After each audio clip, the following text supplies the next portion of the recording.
Hi, we're back to our sequence and NLP and generative AI model sequence, where this is part three of understanding generative AI models like ChatGPT. Here in this short video, I'm going to explain to you what are the different types of data sources that are used for training these models. And data, as you can see, is probably the most important thing that determines how these models are trained and therefore their predictive and performance accuracy. Hi, this is Shelley, and I'm an AI researcher and management teacher. This is my YouTube channel, AI Economics. Please do consider subscribing to it if you're interested in content which simplifies the complex concepts which underlie AI in simple day-to-day terms, so that you can focus on applying applications rather than getting lost in the maths.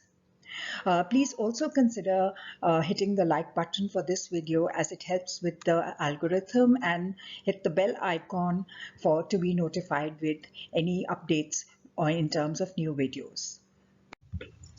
So now let's talk a little more about how does it train, how does it learn, because that seems to be the most critical part of the model actually. As we mentioned, the model learns from patterns and examples, patterns in the data set or its examples. The more data the model is exposed to, the better it can understand the nuances of language use. As I mentioned, the cat example, it can, if it's exposed to the cat sat on the wall, the cat sat on the tree, and the cat sat on the mat, different scenarios, the better it is able to predict the words, the next words, for example. Variety is key.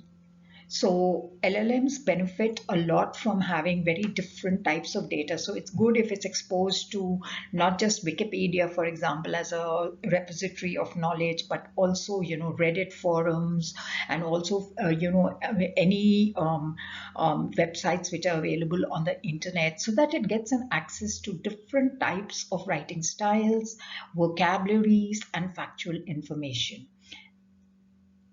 And of course, huge volume is absolutely the first and most mandatory condition of large language models. ChatGPT was trained on 570 GB of data, and which is approximately 300 billion words. Claude, which is Anthropic's and is the latest model which is trending, and it has been trained on 400 million words.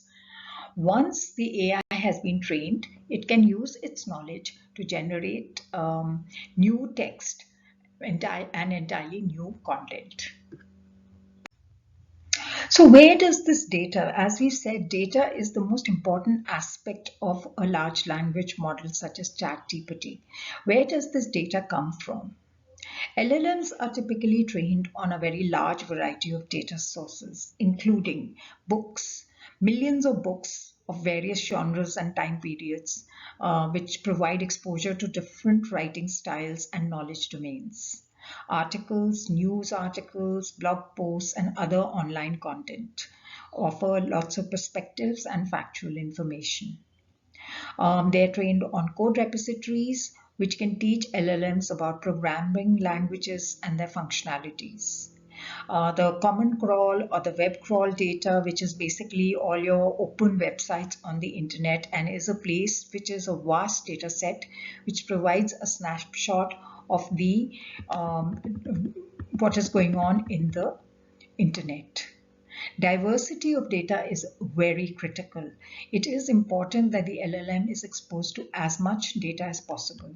The second thing is there are lots of strong, it is not just that you can go in and just collect this data and then proceed to train the LLM. There is a lot of curation of data which is carried out to filter it out for harmful content such as hate speech, misinformation, or violent content. This is absolutely critical. Increasingly, there are also other nuances which are becoming more and more important as these models are generated, such as mitigating bias. This is trying to ensure that, for example, biases against certain communities, etc., because the internet tends to be skewed often in various directions. It's important to make sure that the data is collected from diverse sources and to represent to provide a more balanced viewpoint. Secondly, transparency and explainability is increasingly becoming an important area, that is disclosing your data sources. In fact, some of you may have heard about the EU, the European Union's AI Regulation Act, and a very important tenet of that is basically around data, around transparency around data sources and the explainability of data sources. So this is increasingly becoming more and more an important issue, the data that is used to train the large language models. There are advanced techniques which are very much in developing right now called explainable AI, for example, which seeks to actually explain how the AI comes to generate its output. What are the kind of inputs that led to it generating a particular output? And this can be used to then address biases. So data quality and curation, as I said, is absolutely key. I hope you found this video engaging. Please hit the like button as it helps with the algorithm.